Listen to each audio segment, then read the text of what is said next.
दोस्तों, क्या गीता जी का कोई भी श्लोक या मंत्र जाप करने से इंसान को सद्गति प्राप्त हो सकती है?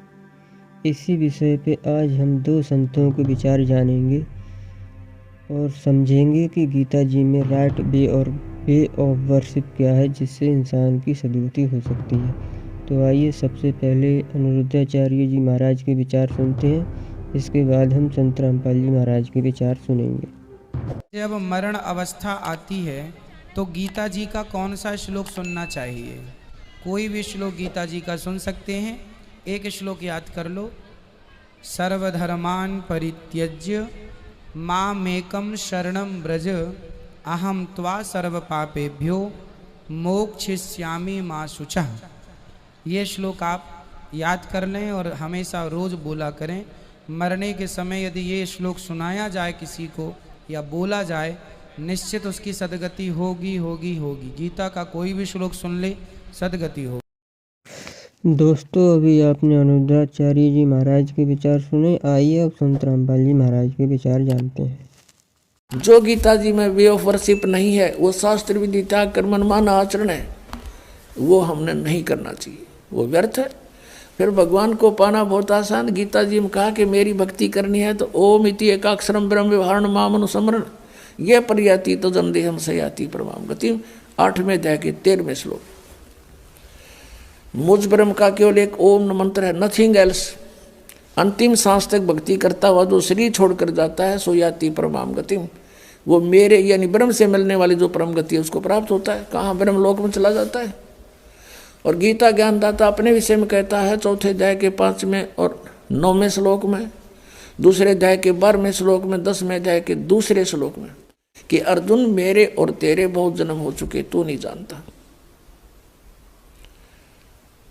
इससे सिद्ध हो गया कि गीता ज्ञानदाता भी नाशवान है, जन्म मृत्यु होती है, तो इसके उपासक भी इस दीर्घ रोग से ग्रस्त रहेंगे। परम शांति हो ही नहीं सकती जब तक जन्म मृत्यु है, शाश्वत स्थान इसको मिला नहीं। तो 18वें अध्याय के 62वें श्लोक में इसलिए कहा कि तू सर्वभाव से उस परमेश्वर की शरण में जा, उसकी कृपा से ही तू परम शांति को और सनातन परम धाम को प्राप्त होगा।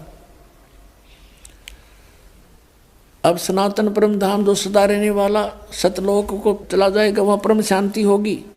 8वें अध्याय के 5 और 7 श्लोक में कहता अर्जुन तो मेरी भक्ति कर, मुझे प्राप्त होगा, पर युद्ध करना पड़ेगा, युद्ध भी कर।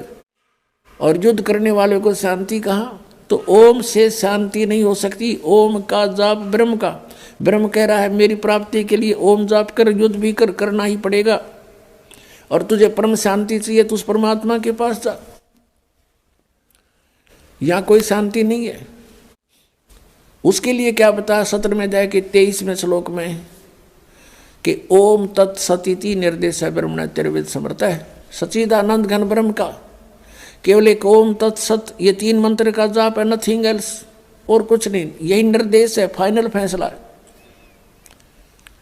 और पुण्यात्मा ओम तो ब्रह्म का ये बिल्कुल, ये तो स्पष्ट है, यही मंत्र है।